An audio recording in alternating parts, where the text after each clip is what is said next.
Hi, this is Rachel Marshall, and today I'm going to talk with you about how to create more money and more success in your life. Now, to be honest, who doesn't want that? Well, unfortunately, most people don't have the money and success that they want. Why is that?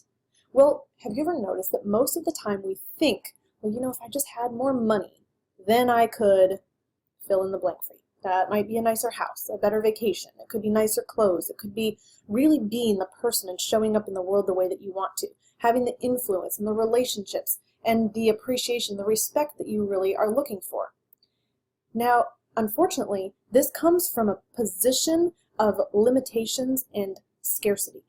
When we believe that the world is a limited place with limited resources, limited understanding, limited ability, and a limited opportunity, well, then we have to defend and protect and hoard what's ours.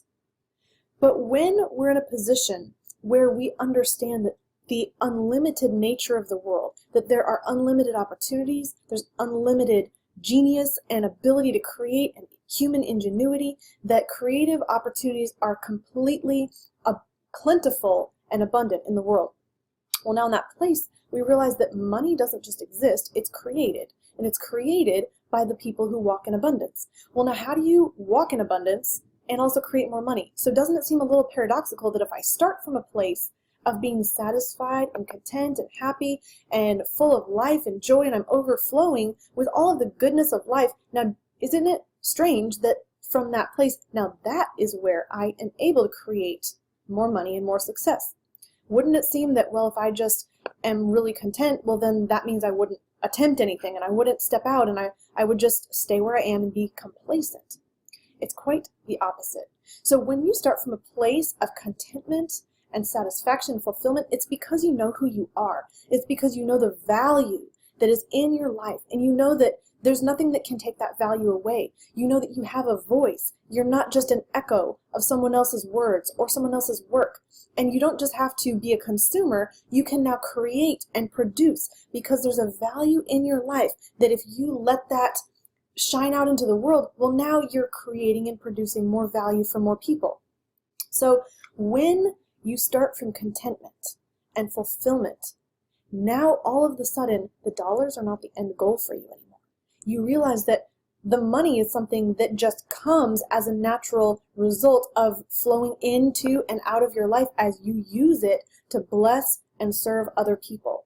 Now you're an owner, not a victim of the circumstances that are around you. Now you're a producer, and you're finding out, what can I do to create more love, more joy, more hope, more ideas, more context, more how-tos for other people? How can I create an opportunity for other people to succeed and flourish?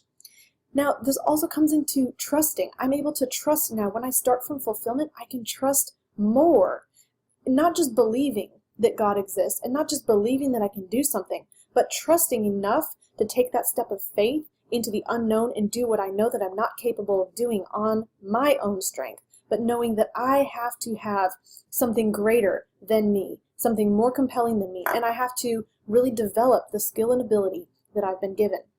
This allows me to be active, not just passively going through life.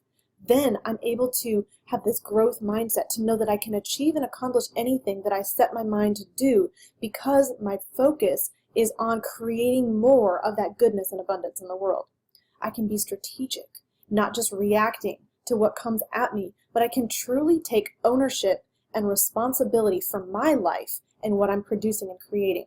This allows me to maximize the potential and the talents that I've been given and really create more with what I already have, instead of just hiding or sheltering or protecting. Almost like the talents in the Bible, where we're multiplying our talents, which are our abilities and our skills and our resources. We're multiplying them to serve others. This is where true stewardship lies. So when you start from fulfillment and abundance, that does not cause you to become complacent. It instead causes you to say, well, now how can I create more? How can I give more? How can I become the person that serves more greatly? And in that place, we know that, well, abundance is just the juice for conscious creation and profound service. Go be abundant today and have an awesome life. Thank you.